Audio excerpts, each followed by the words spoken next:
Welcome to Fortress on a Hill. I'm Henry. I'm Danny. I'm Kagan. We're three leftist veterans that aim to expose the reality of the U.S. military's multiple wars abroad and to illuminate the damage military service does to Americans. American presidents throughout U.S. history have used American military and diplomatic power to force regime change of democratically elected governments around the world. Most veterans come from families vested in prior service, and American generals choose their own, ensuring diversity of thought never interferes with American warmongering. How can we stand by and do nothing while our military kills and destroys lives the world over, while telling Americans that all this death and destruction protects them from terrorists when nothing could be more false? Fortress on a Hill aims to change that. All right, listeners. Well, last you heard us kind of introduce our take on Corona fever and how it relates to the empire and our Veterans Project and sort of left-leaning Veterans Pod. But, today we're really lucky to have Chris Hedges, the esteemed Chris Hedges, on the pod. We've had some great guests recently, and I think this one really has to top it. So I'm going to embarrass Chris a little bit, but it's funny, when I started writing for Truth Dig, Chris had been sort of their lead or top columnist for a while, and I was just kind of happy to be there. And a year or two passed, and I was starting to get a little more play, and I was just sort of excited to be on the same page. And I kept waiting for that moment, in my fantasies where, Chris is going to reach out. He's going to send me an email and tell me I'm the greatest writer of my generation. And, eventually he didn't say that, nor should he have, but he reached out, and we've been in touch and talked a few times, and that's just really been exciting. So, thanks, Chris, for coming on. Sure. And so just for a bio for you guys who don't know, Chris is obviously a columnist. He was a Pulitzer Prize-winning journalist. He still is, best-selling author, professor in the college degree program at the New York, for New Jersey state prisoners at Rutgers University, as well as an ordained Presbyterian minister. He's written 12 books. I know I've read them all. I think most of us have, including War is a Force or Gives Us Meaning, which of course was 2003, a finalist for the National Book Critics Circle Award. But, this book spoke to me personally because I read it in Baghdad in 2007, which was really an interesting moment to read it. I'm sure other people have had that experience.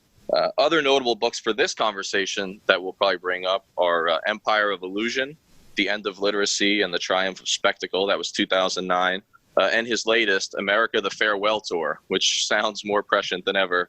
That was in 2018. He also hosts the show On Contact on RT America. So Chris was 2 decades as a foreign correspondent, around the world, Central America, the Middle East, Africa, the Balkans. He was kind of there when matters were happening, especially in the 90s, before people were paying attention to what eventually became 9/11 and this global war. He worked a lot of that time for the New York Times, stood up to the corporate media after, getting a formal reprimand for publicly denouncing the George W. Bush administration. So he has a bachelor's in English literature, a master of divinity. That last part, I think, a rather important aspect of his work. I'm sure we'll talk about it. And finally, though I'm quite certain he's sick of hearing it from so many young activists, I know I can speak for we three in saying that he's kind of been a personal inspiration and a major influence on all of us. So thanks again, Chris, for taking the time with us today. Yeah, thanks, Danny. Sure. Well, Chris, predictions, or maybe perhaps more accurately, diagnoses of the American political cultural disease has, it seems at least, been kind of your stock in trade in some recent books.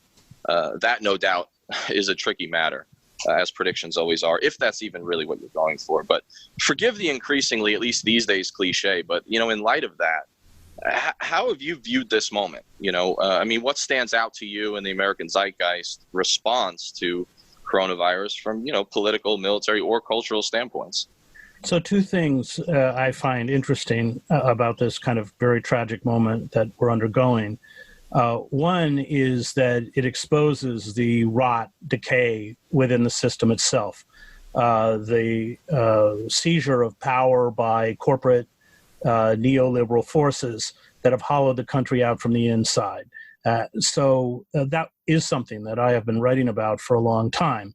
The appalling lack of hospital beds, the lack of preparedness, because of course it's not efficient to stockpile ventilators or protective equipment for medical workers in anticipation of a crisis. The irony is that this is what the military, when it functions, does really well. It prepares for the worst that might come. But we didn't do that as a country. Corporations don't make money off of that.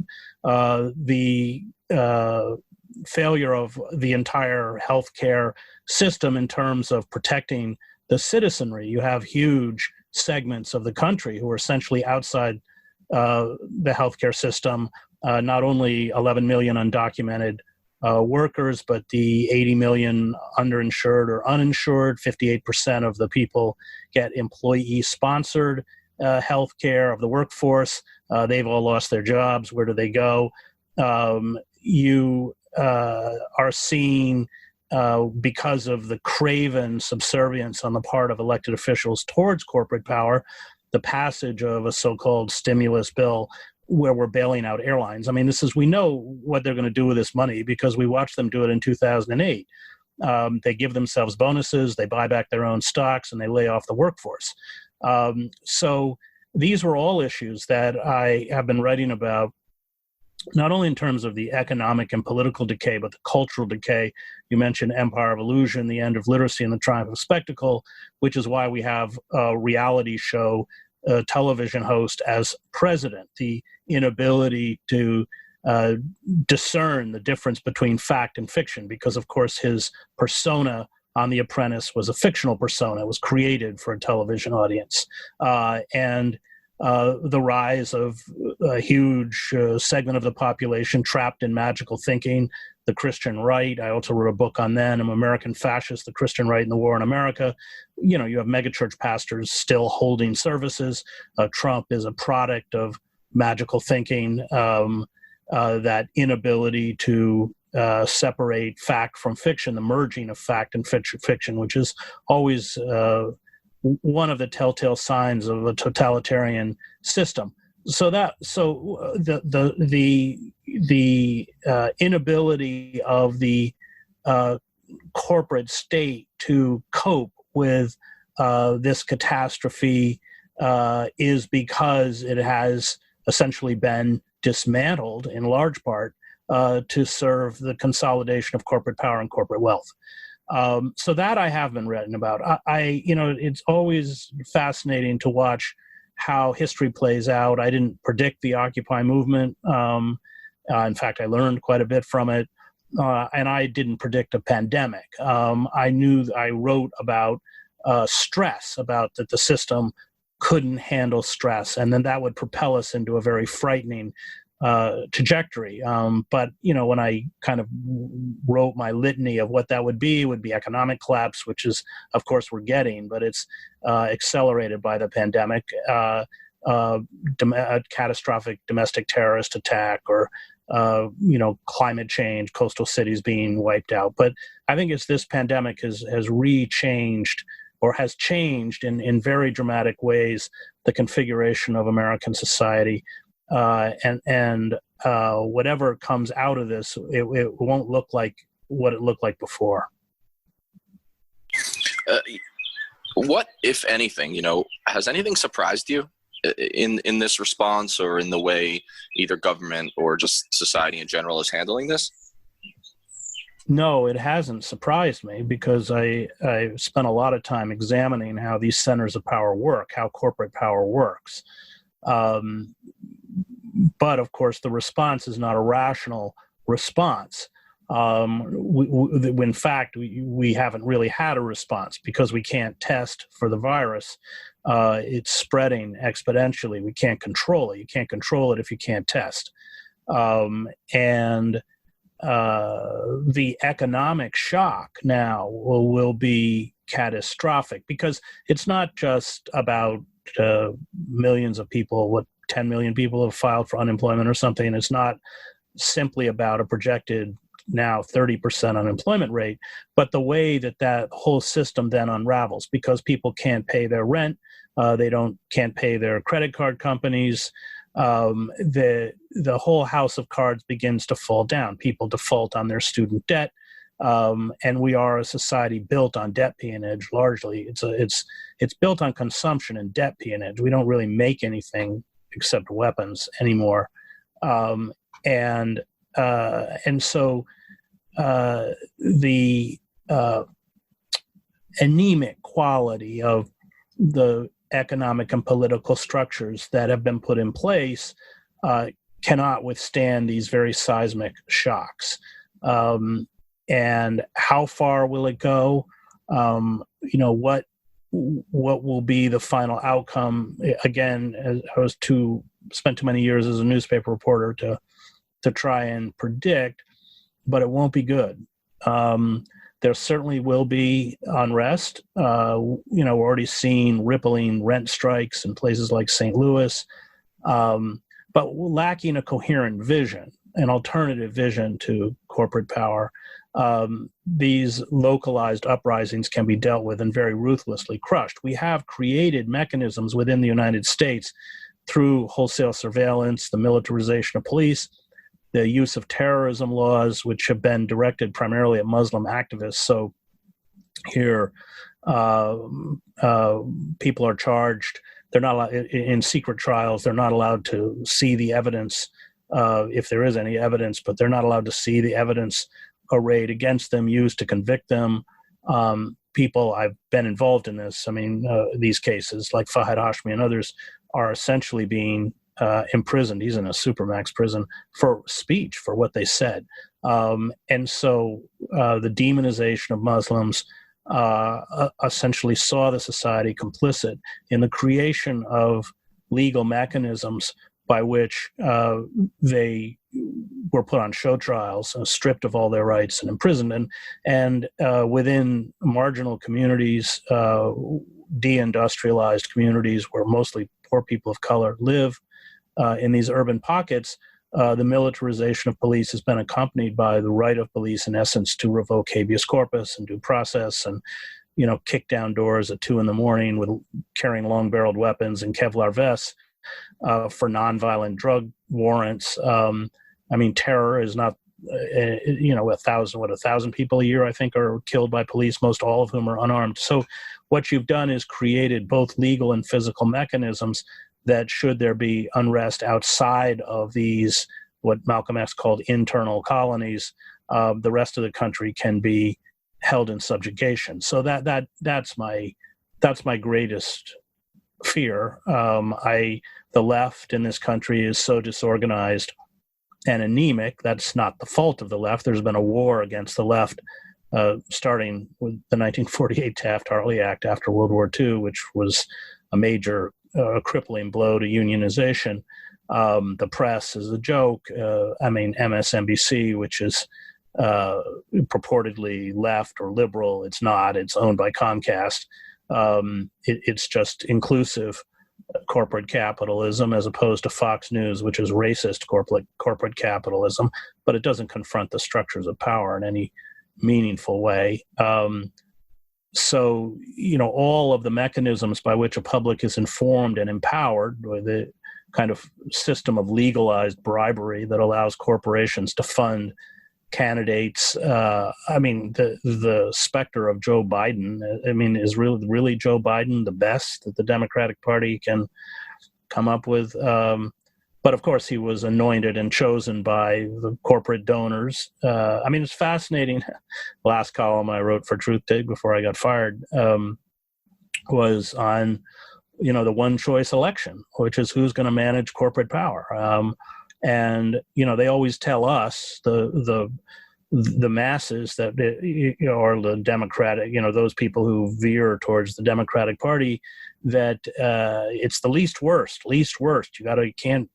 Don't vote for Nader, because you got to vote for the least worst, which is Kerry or Hillary Clinton or whoever it is they cough up. But that doesn't apply to them, and they were quite frank about it, that if Bernie Sanders became the nominee, big donors like Lloyd Blankfein, the former CEO of Goldman Sachs, said they'd all vote for Trump.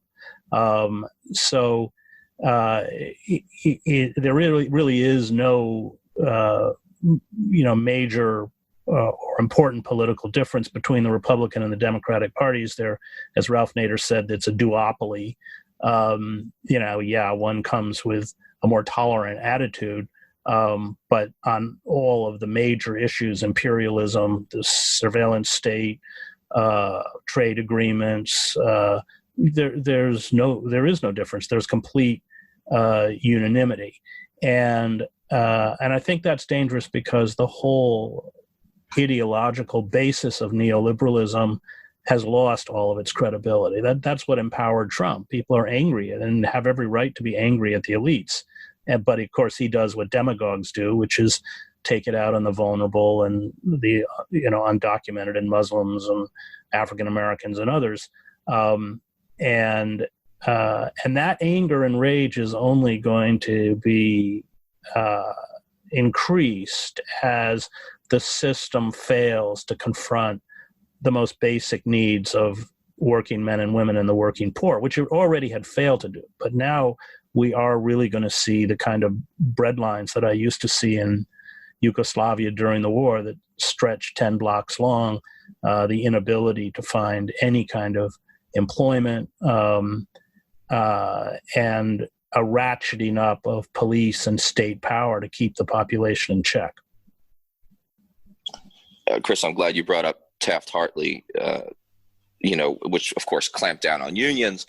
I think what strikes me about that, and Kagan wants to follow up with some economics, is, that was a backlash against the last great, or one of the last great economic crises. It was only 12 years after FDR and his sort of, liberal approach, and then the Wagner Act had given some of these same rights to labor. And then there's this backlash afterwards, which I imagine we'll probably see. But yeah, Kagan, so I'll turn it over to you to kind of address some of the economic components of this.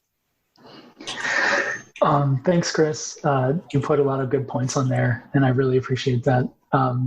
I personally, I used to work, I was in the Navy and I worked in the NSA, doing different intelligence operations in the Middle East, and specifically more in Yemen and Syria.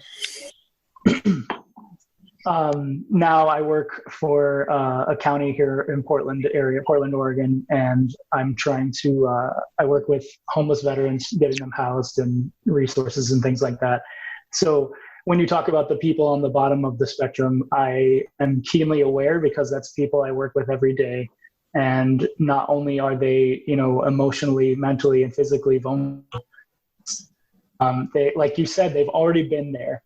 And I have some people that are getting tested right now for the virus, and it's just really frustrating when, their lives have already been stretched so much, and then something like this comes along and just makes it 10 to 1,000,000 times worse, right? And we have to try and do what we can with our limited scope, as people, like as the case managers, we're always dealing with limited resources and services. So it's making things pretty difficult. But I wanted to ask you specifically about oil prices, because the storage reserves are getting full, and oil prices might drop. I'm wondering, what does that do for us economically, and also what does that do for our operations in the countries that, because we care so much about the price of oil, and our operation tied so closely with that. How do you see that changing as the oil prices change? Well, that'll be, one more economic shock along with numerous economic shocks. And then, of course, because so much of our oil comes from shale and fracking, you're going to see, but I mean, this is just one sector. It's a major sector, but it's just one sector that's taking a huge economic hit. I mean, every sector of the American economy is taking gigantic hits.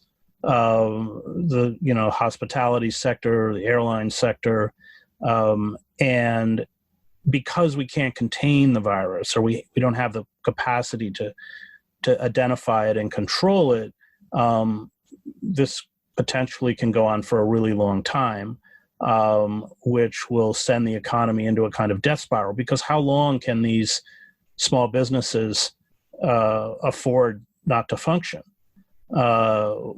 We have what people are going to get checks depending on their income level of $1,000 or $1,500.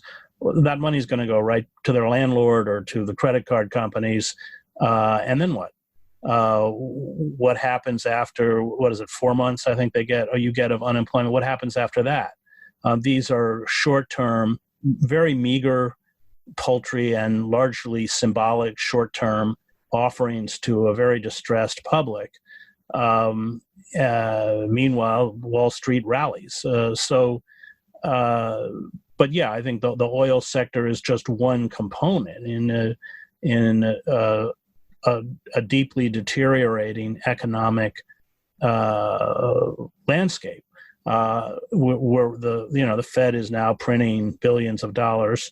Of course, the death blow to the American economy is when the dollar is no longer the world's reserves currency. Then its value will plummet. We know what it's going to look like because in the 1950s, up until the 1950s, the British pound sterling was the world's reserves currency, and that changed. The dollar became the world's reserve currency in the 50s, and the British economy went into a nosedive.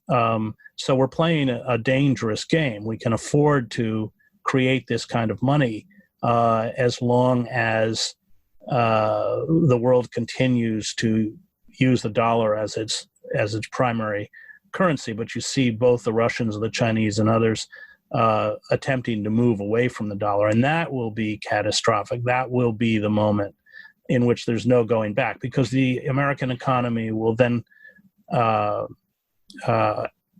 essentially constrict to such an extent that it can't afford to maintain its empire.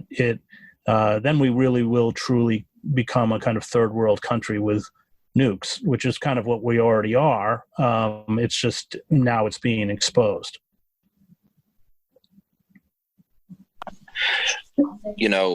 It's long been the case, of course, but it's increasingly clear that economics, as you've mentioned, is inextricably linked with the American empire.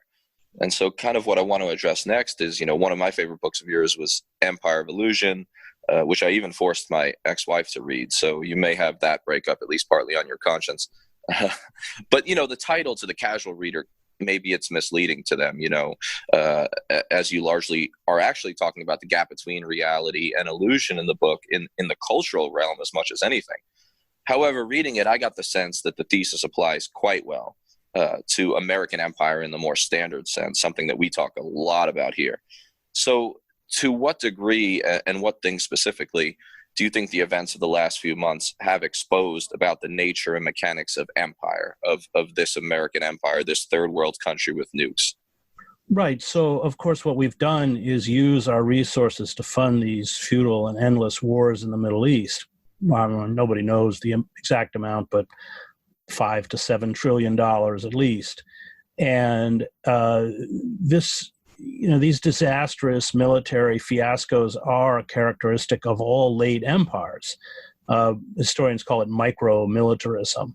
And so you saw, for instance, at the end of the Greek Empire,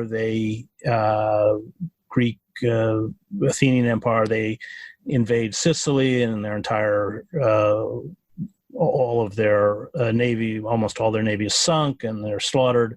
And then the empire fragments and disintegrates. You saw in 1956 the British attempt to, after Nasser nationalizes the Suez Canal, which is considered vital to British interests, there's this disastrous attempt to invade Egypt and seize it, and they have to retreat in humiliation. That was kind of, the British Empire declined slowly after the suicidal folly of World War I, but it ended with that example of micromilitarism. So I spent 7 years in the Middle East. And for me, the invasion of Afghanistan and Iraq was the greatest strategic blunder in American history. It not only diverted all of our resources to a project that we could never win, that in fact we've lost, but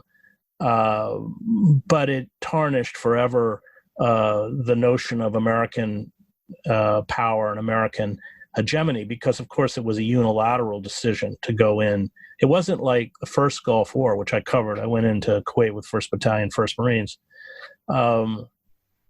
where there was a diplomatic effort by James Baker, then Secretary of State, to bring in a coalition. I mean, we actually had Syrian and Egyptian troops stationed in northern Saudi Arabia. I was with the Marine Corps. We drove by them. Literally, the Syrians were drinking tea. They didn't engage in any of the fighting, but they were used for the photo op of we were actually north of Kuwait City with the Marines, and but they wouldn't let us go into I went in alone, but the Marines weren't allowed to go in because the liberation of the city was carried out by quote unquote Arab coalition partners who had never fired a shot at an Iraqi, but that wasn't why they were there. So that was a kind of example, or maybe one of the last examples of the recognition by the managers of empire that you can't go it alone. But Bush was different, Cheney and Bush and these figures. So I think that the decline of the United States is inextricably tied up with its decision to exhaust its resources, its capital, and its credibility in these almost 20-year projects of endless war. And in the process, of course, we have become, throughout much of the world, pariahs. That's not understood by most Americans. And this has been capped with the election of Donald Trump, who's buffoonish and inept, and so it's all part of the same. It kind of closes the circle with the disastrous decisions in terms of the management of empire. I mean, in fact, if you look at the early stages of any empire, they actually use military force quite judiciously and quite sparingly. It's the later stage of empire where they're desperately trying to capture a lost glory that they can't, that they begin to make these huge military blunders that result in their destruction, their self-destruction. That was certainly true if you go back and look at the monarchies on the eve of World War I, World War I was the death of the Austro-Hungarian Empire, the death of the German monarchy, the death of Tsarist Russia, because they miscalculated and they didn't understand. And that's exactly what we've done in the Middle East. The guys and I love doing the podcast. Being able to share our experiences in the military with allies and supporters means the world to us. But we can't do all the work. We need you to share an episode of ours with somebody, anyone whom you think might be affected by it. Maybe a young person looking to join the military, or parents advocating for one, conscientious citizens who care about the violence the U.S. wages in their name, advocates for women and people of color who understand the harsh environment the military can create for minorities and also inflicts on minorities across the globe, and anyone else you think it might affect. Please take a minute and share this with them. Now, our podcast is supported in a few different ways. First, there's Patreon, where we're blessed to have an array of wonderful supporters helping the guys and I pay for some of the podcast's expenses. Those who contribute $10 a month or more will be mentioned here as an honorary producer, helping keep you, our listeners, stocked with new episodes. But you don't have to contribute $10 a month to help us. For as little as $1 a month, you can help us keep going, paying for hosting and storage fees, transcribing old and new episodes, promoting and expanding the podcast, and other crap I can't think of right now. So let's bring out these honorary producers, and they are Will Arends, Gage Counts, Fahim Shirazi, Henry Zamota, James O'Barr, Adam Bellows, Eric Phillips, Paul Appel, Julie Dupree, Thomas Benson, and the Status Quo podcast. Your contributions are wonderfully helpful to us. Thank you very much. However, if Patreon isn't your style, you can contribute directly to us through PayPal at paypal.me/Fortress on a Hill. Or please check out our store on Spreadshirt. The great Bill Krapinski did an awesome job designing our first shirt, which you can find at shop.spreadshirt.com/Fortress on a Hill. Check for promo codes before you order. And now, let's get back to the podcast.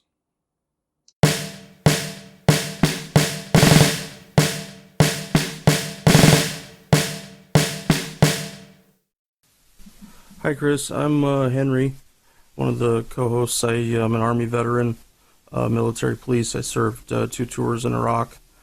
I wanted to ask you about the strategy and tactics of protesting. You've spoken a lot about certain groups' tactics, discussing how Antifa's use of violence just furthers the other side's argument more than helping their own, along with criticism of the Weather Underground's promotion and use of violence during anti-war protests for the Vietnam War. My question is that if you were writing a manual for protesting, what kind of strategy or tactics would you pursue? I recall hearing a speech of yours where you mentioned buying a bunch of junk cars and using them kind of as a means of protest. Obstruction, nonviolent resistance to muck up the system so it doesn't work. So what you're referring to is, I was with a bunch of activists in Boston, and they're running one of these huge pipelines right through one of these outer neighborhoods of Boston, and they had tried everything, meeting with their elected representatives, petitions, publicity of the environmental danger and health danger of doing this, and not to mention the fact that we need to end our reliance on fossil fuels, and nothing had worked. And I said, well, what you need to do is buy a bunch of old cars and drive them into where the construction is going to take place and take the batteries out and block the road. So any kind of activity that begins to hamper, this is why I was at Standing Rock, the assault by these forces against the ecosystem that essentially carry out this process of ecocide. I was around a lot of violence. I spent 5 years in the war in El Salvador. I was in Gaza. I covered the civil war in Algeria, the Sudan. Was, as I mentioned, went into Kuwait in the first Gulf War. Spent a lot of time with the Kurds. Was then 3 years covering the war in the former Yugoslavia. And I'm not a pacifist, although I don't think that even in a quote-unquote just cause, when you use violence, it protects you from the poison that violence is. I've seen what it does to people, including my own family members. My uncle fought in the South Pacific in World War II and came back a physical and emotional wreck, drank himself to death. But violence just within the confines of, just from logistical point of view, if you study how violence works, let's take the Algerian War of Independence. The only way the Algerians were able to mount a concerted armed campaign was because they had Tunisia. They had a bordering country that they could use to bring in weapons. This was true when I covered the war in El Salvador. They needed Nicaragua as a kind of conduit in order to bring in arms supplies. They trained, and you can't attempt to carry out a civil war unless you have a bordering country that essentially acts as your surrogate. That it just doesn't work. The whole idea that people can mount armed resistance within the heart of empire is just logistically untenable. I also, because I've covered I covered all the revolutions in Eastern Europe, East Germany, Czechoslovakia, Romania, the two Palestinian uprisings, the intifadas, the street demonstrations that brought down Milosevic.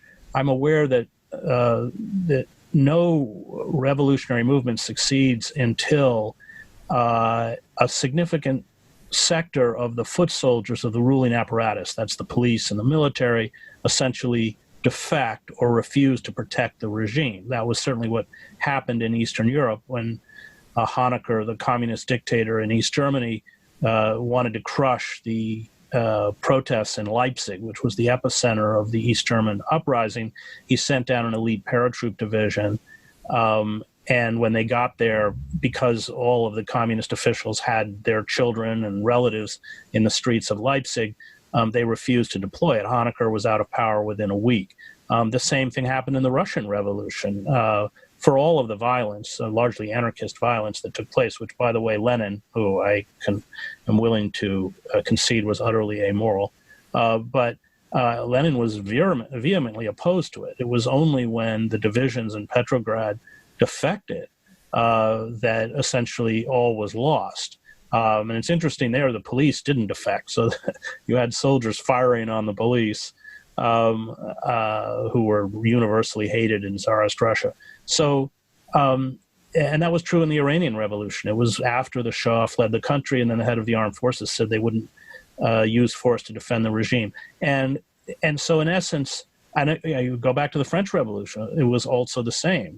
It was those defections that essentially set the stage for the overthrow of the monarchy. So, and Cuba too, by the way. Cuba's history has been completely rewritten largely by Che and Fidel on the whole FOCO theory, which is, and somebody mentioned the Weather Underground. So the Weather Underground read this stuff, which was all garbage. It was complete garbage. The idea that you build an armed FOCO and then the country, this creates an uprising. And it was the national strikes in Cuba that brought down the government, and Fidel and the Barbudos had to climb into their trucks and spend 3 or 4 days racing to Havana. Now they had the guns, and so they could take power, which is exactly what Lenin and the Bolsheviks did. But the revolutions do not happen. And Crane Brinton and Anatomy of a Revolution, Jeffrey Davies, other theorists have written about this, unless there is enough defections within the ruling apparatus to create paralysis. And that's done through nonviolence. It's done through an appeal to conscience. So you had, for instance, in the Russian Revolution, Russian workers going out and fraternizing with the Cossacks and with soldiers. And because of World War I, every village had sons or husbands or fathers in the army. So, nonviolence just doesn't work. I covered different types of conflicts. I covered, as I said, the civil wars in Central America. I covered the first Gulf War, which was largely between mechanized units in a desert.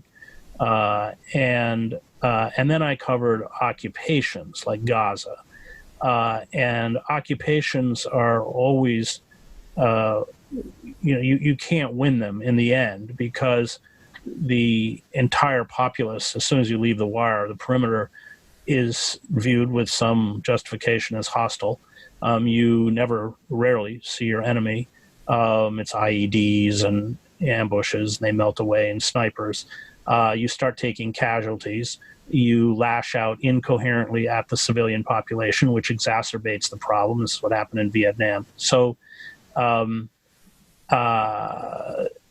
there are moments, Sarajevo was one, when, we were surrounded by the Serbs, by the Bosnian Serb forces. They were dropping 2,000 shells a day on the city, and these were, since you're all in the military, this wasn't 60 millimeter mortars. These were 90 millimeter tank rounds, Katyushas, 155, or the Soviet equivalent of 155 howitzers. Is big stuff.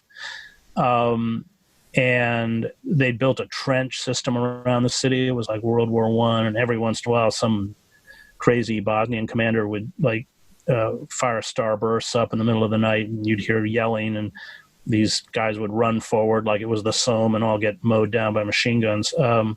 But we knew what would happen if the Serbs broke through that perimeter. They'd slaughter a third of the city, and the rest would be driven into refugee or displacement camps. The women would be put in rape camps for a few weeks before they were executed, because that's what they'd done in Vukovar and the Drina Valley and everywhere else. So at that point, you pick up a weapon. I mean, you're facing a truly existential threat. But again, it empowers the worst elements within a society. The original defenses in Sarajevo were run by gangsters who already had access to weapons and a penchant for violence. And when they weren't holding off the Serbs, they were going into the apartments of ethnic Serbs and robbing them and often executing them. So, there are periods when violence becomes a matter of self-preservation, but once you start speaking that language, the worst elements of a society rise, I think, to the top. So nonviolence is the only tactic, just from a practical point of view, that we have. And then from a moral point of view, having been around a lot of violence, I'm just not willing to engage in that kind of activity. As far as Antifa, these are juvenile kids, largely white, male, middle-class kids, alienated, who show up in places like Oakland with $600 worth of knee pads and stuff and throw rocks through windows. I mean, they're a gift to the security state, especially since they cover their faces. They drive away those who might want to join the movement.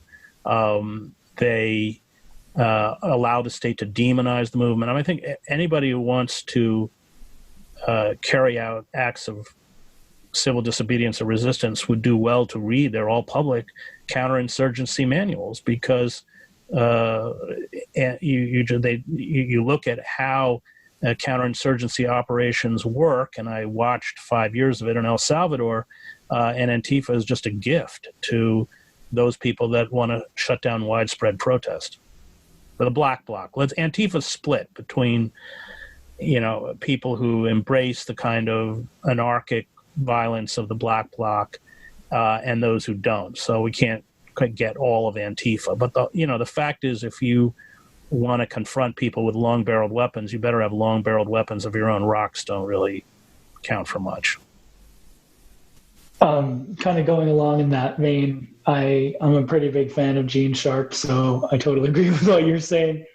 Nonviolence, is really the only way to get people to focus on the violence of the state, for sure. And so, going along with that, a lot of nonviolence, I mean, it doesn't always require big movements of people, but in a lot of ways it does. And since we can't congregate in really big groups of people right now, how can we, how can we do this? How can we organize and do all that stuff while we're social distancing? Because that seems to make it really hard. So we're going to have all sorts of de facto strikes because people don't have money. So pretty soon people aren't going to be paying. I mean, what's going to happen? Of course, we privatized all our utilities. Are they going to shut everyone's water off? Are they going to shut everyone's electricity off? I mean, they're that heartless and callous and greedy. They might, and that's stupid. What's going to happen to all the renters who can't pay their rent? What's going to happen to the big banks that own the student debt? What's going to happen to the credit card companies? That is going to be a de facto form of resistance, even for people who aren't even conscious of resisting. That's the next step. And that's going to drive the state nuts. They may try more bailouts, but I've lived through hyperinflation in Argentina, Nicaragua, and Yugoslavia. And that once you have hyperinflation, which means your money is largely worthless. I mean, we're in Nicaragua. I remember carried around, also true in Argentina, paper bags full of money that, to buy a loaf of bread or something. That is all the credibility of the state instantly evaporates. And I'm not an economist, so I'm not going to tell you that's where we're headed. But if that happens, if they just keep printing money, they're certainly flirting with hyperinflation. And if hyperinflation happens, then then you get into a kind of Weimar situation where the ruling elites, which don't have much credibility, by the way, anyway, are just pushed aside. And often what comes next is really ugly. That's what happened in fascist Germany or Italy. People say we were saved by Roosevelt. No, we were saved by the Communist Party, which has kind of been written out of American history, the Progressive Party, the militant unions like the CIO, and Roosevelt, in his private correspondence, which I've read to his brother, published after his death, he uses the word revolution. He said, if we don't respond, there will be a revolution. And Roosevelt supposedly said that his greatest achievement was that he saved capitalism, which is right. But we don't have a Roosevelt now. We have a Donald Trump and a Joe Biden who wants to, I hear, put Jamie Dimon in as the Treasury Secretary. So we're in deep, deep trouble. And the capitalists, corporate capitalist class, which not only destroyed the radical movements that put pressure on the liberal class. I mean, the best writer when I wrote my book, Death of the Liberal Class, I told Noam Chomsky, I probably should have put you down as a co-author, because everything I've learned about the nature of liberal institutions and how they function comes from Chomsky. But Chomsky, elucidated for me that the function of the liberal class, which is as a kind of safety valve, that it ameliorates the most egregious activities of the capitalist class to essentially stifle or hold at bay any kind of real dissent or resistance. And then it's allowed its peculiar position in the capitalist society because it is used to discredit radicals who question the system itself. So, I mean, I've been a victim of this when I was very vocal about the call to invade Iraq on the day of the invasion. I had 15 minutes on NPR. I think it was on Fresh Air. I can't remember the show. And the other 15 minutes was given to, actually, I know him. He was a friend, Michael Ignatieff. And so Michael played his liberal credentials. I oppose the Vietnam War, humanitarian intervention. We have to liberate the people of Iraq. And, that's why he was the head of the Carr Center at Harvard and given, ample space to write long magazine pieces defending empire, which he did in the New York Times Magazine.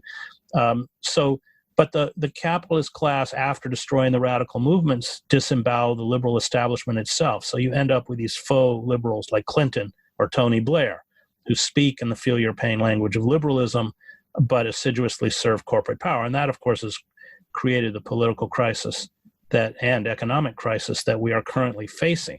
Hyperinflation would definitely be the death blow. Then it's all over. Then none of the ruling elites, no matter what their political position is, given any credibility or support, and is very quickly pushed aside. But Europe in the 1930s went one way, we went another. But given the configurations of American society, I don't see the pressure points by which we can respond rationally to the crisis. We're already enveloped by the kind of magical thinking that characterizes totalitarian societies. Trump does it at every press briefing that he has, not that I watch them. We have built within the system a fascistic movement, the Christian right, who are Christian heretics, who have fused the iconography and language of American patriotism with a Christian religion, just like the German Christian church did under Nazism. It was a fusion of Nazism with Christian symbols, and has created educational systems and broadcast systems that we don't, a lot of us don't watch it, but I had to watch it for 2 years. Everybody should watch it because it's really frightening. And that, fascism, when it arises in a country, always dresses itself in kind of comforting native garb. If Italian fascism was very different from German fascism. It was not, by the way, anti-Semitic at the beginning. and never virulently anti-Semitic the way the Nazis were. But for Mussolini, it was about the recreation of the Roman Empire, that he was, the new Augustus, and our fascism will come wrapped in, the Christian cross and the Pledge of Allegiance. It already is. It's already out there, and it is rapidly filling Trump's ideological void. All these figures like Pence and Betsy DeVos and Eric Prince, Betsy DeVos's brother, who founded Blackwater and runs these for-profit mercenary armies. And we just saw a New York Times expose about how they infiltrated teachers' union. I mean, these are their version of the brown shirts. So there's a lot in place to very quickly turn this country into an overt police state. Well, one of the things that's been tossed around, and Kagan kind of mentioned, is this general strike in my home borough on Staten Island, for my sense, the only borough, of course, that voted for Trump. Totally unsurprising, given my brief time in the Eric Garner protests down there when I was teaching at West Point, which is a whole other thing. But Christian Smalls, this guy led really more of a protest than a strike, and yet the threat to Amazon was just so intense that he's fired within 2 hours. Right. And he was basically, he was crying on Jimmy Dore, but Jimmy Dore, whatever one thinks of him, calls essentially for a general strike. And so, building on Kagan's question about in a time of social distancing, I mean, is this time for a general strike, and what would that look like? Well, it's hard to strike if you don't have work. I think that, will there be a general strike? I suppose low-wage workers, the people who work at Amazon, who work at fast food, yes, that it is certainly time. But you have huge sectors of the working class who are all at home. They're not at work. The businesses are shut down. I suppose a general strike, if it's held at places like Whole Foods, which they had a one-day walkout, is important. But I think that what's going to truly cripple the economy is going to be the lack of revenue that they can extract from the population. 70% of the U.S. economy is driven by consumption. And people not only aren't consuming, they're reaching an economic point where they can't consume. And that becomes a kind of, again, a de facto strike. But I other than those kind of low-wage workers who are delivering our packages and cooking and carrying it out, I think that if I think those strikes will tend to be more localized. For instance, Whole Foods, if they want to, they can finally deal with it. But I think given the significant percentage of the American working class that just isn't going to have work, it's going to take more than a general strike to bring these people down. Yeah, that's a great point. One of the things that has struck me is, the degree of leverage that, for all the mismatch, the degree of leverage that demand in itself, consumption and demand, provides the working class or just the masses. But, we've taken a bunch of your time, so I just want to pivot to probably one last thing. And it involves your background to a certain extent. You came out of divinity school. Empathy and ethical sense really do seem to permeate all of your work. Here at Fortress on a Hill, we discuss broad issues, but tend to focus on the warfare state, the empire. As to ethics this morning, brutal plug, but this morning at antiwar.com, I essentially declared war on half of my former institution, quite frankly, friends, some of whom I imagine I may lose. The surface topic was the firing of Captain Crozier, but really what I'm arguing is that the time for polite fiction of, intellectual and moral equivalency on these matters of war and peace and broader really ought to be behind us. So I'm thinking specifically of, America's escalatory war in Iraq, or the calls for it from Pompeo and Esper, both Class of 86, of course, West Point, and the broader Middle East, as well as like the crippling sanctions regime that seems to be tightening. So I guess what I want to ask is, what do you see as the ethical implications of the Pentagon and other power structures' response to this, what I would call COVID opportunism? Well, it's interesting. I mean, having been with a combat unit, and a good combat unit, 1st Battalion, 1st Marines, both the CO, the XO, and the Sergeant Major were all Vietnam vets. This was in the first Gulf War. I saw good leadership. I mean, this Colonel Fallon, Lieutenant Colonel Fallon, he was a great commander. And because I learned very early on covering war that the higher up you go in the structure of the military, the more bullshit you were fed, because the more careerists they were, till you got to generals who are very good at doing what they were told, but not very good at thinking. So I spent most of my time with privates and lance corporals and sergeants. And I remember Fallon asking me, I liked him quite a bit, and asking me, because I was, spent a lot of time with his grunts, what they thought of him. And I said, well, Colonel Fallon, they hate officers, but they all say Colonel Fallon cares about his men. And he teared up and he said, that's all I care about. And then when we were in Kuwait, I actually went on to Basra for the Shiite uprising by myself, and then was taken prisoner by the Iraqi Republican Guard. But we had the stay platoon, the sniper and surveillance squad that went over first, and they got very badly shot up. We had 7 wounded, one quite seriously. And then when the division came over, the Iraqis threw down their weapons and didn't want to fight. But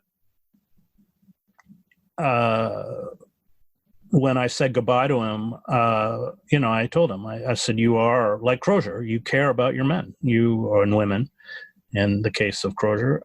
And that is the essence of a good leader, whether it's in the military or anywhere else. And Fallon said to me, I'm taking all my men home. And again, a tear rolled down his face. And so I did find the Crozier thing kind of interesting, because here was an example of leadership of, and a lot of officers don't care about their men or women. They'll send them out to some firefight, which is unnecessary and gets people harmed, so they can have a tailor rush in and sew a combat infantry badge on their uniform. And they're quite willing to sacrifice their men or women for their own advancement, like anywhere else. And the military is not immune to that. So Petraeus would be a good example of that. So that I did find that thing about Crozier interesting, because it was an example of the military punishing what is good leadership. And what is vital, especially once you go into combat. People, they want to know that that you actually do care, and they know. Yeah, I mean, in terms of empathy, I mean, the disease of empire is that it, and this would be the disease of militarism or violence, is that you have to dehumanize the other in order to kill them. And so built into any kind of nationalist rhetoric is always, or nationalism itself is really colored by racism. It's about the elevation of us over them. It's about the dehumanization of the other. And this makes you utterly tone deaf. It makes you, the fact that we went into countries like Afghanistan and Iraq, and I, again, spent 7 years, not in Afghanistan, but in the Middle East, and a lot of time in Iraq. I speak Arabic, and you're just culturally, linguistically, religiously illiterate. You can't even speak the language. Then you respond, you communicate the only way you can, which is through force and violence. And again, going back to our discussion of occupation, that becomes counterproductive. You get some frightened kid, 19-year-old kid, who's being shot at in a village, and he's got in his hands a belt-fed saw, and he's just blasting away at these mud hovels. So, when nobody goes back to check to see what has happened to the people inside, you've just created, 100 new insurgents. And this is what we did in Vietnam. It's what the French did in Algeria. It's using wholesale violence as the only way to communicate when you're occupying other countries is deeply counterproductive. And that's, of course, what we've done, and why we are eventually going to have to leave the Middle East in humiliation.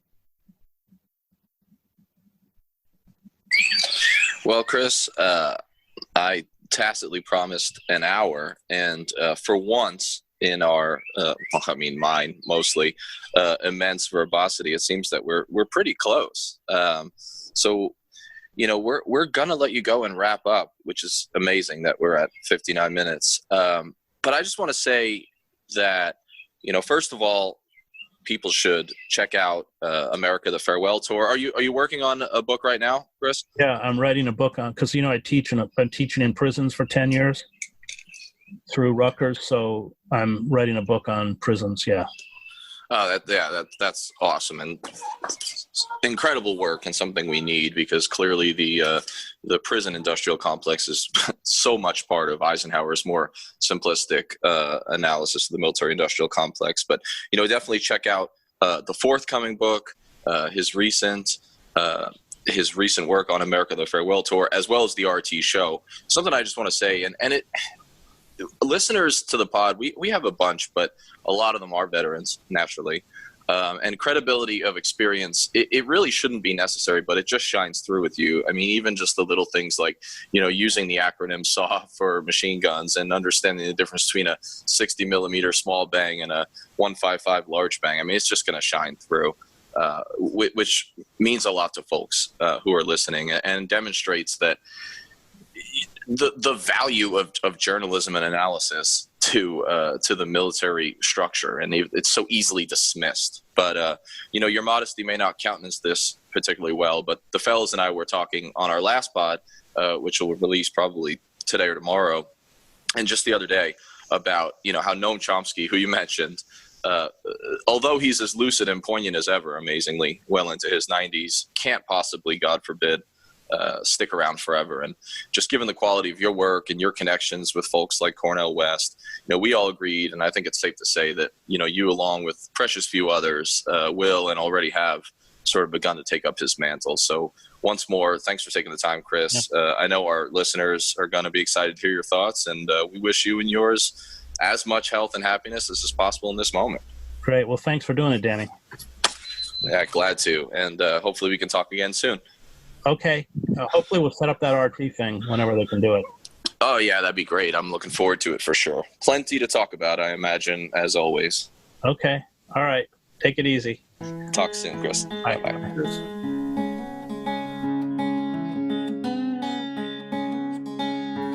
We're on Twitter at Fortress on a Hill, and also at Facebook.com at Fortress on a Hill. You can find our main blog page and our full collection of episodes at www.fortressonahill.com. iTunes, Stitcher, Google Podcasts, Patreon, Spotify. You name it, almost anywhere you listen, we're already waiting for you. And hey, we're always in the market for more Patreon supporters. Please consider becoming a patron at patreon.com. And if you're not into giving us a monthly payment, think about giving us a couple bucks on PayPal. The link is in the show notes. Skepticism is one's best armor. Never forget it. We'll see you next time. And listen to my song. I hope you'll pay attention. I will not